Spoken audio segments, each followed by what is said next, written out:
Hey everyone, welcome back to Fleet Tech. If you're thinking about becoming an Uber Eats driver in 2025, this video breaks down everything you need to get started, fast and simple.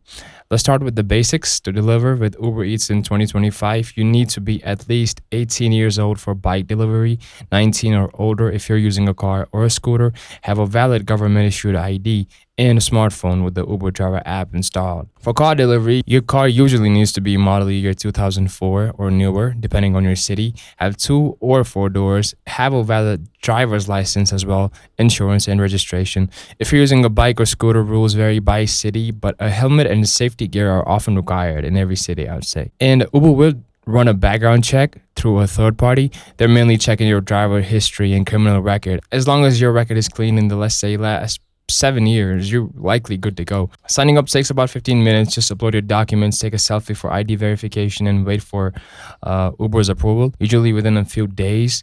And that's really it. You're just a few steps away from making money with Uber Eats in 2025 if that's what you're seeking to do. If this helped you out, hit that like button, subscribe for more gig tips, and drop a comment if you got questions. See you in the next one.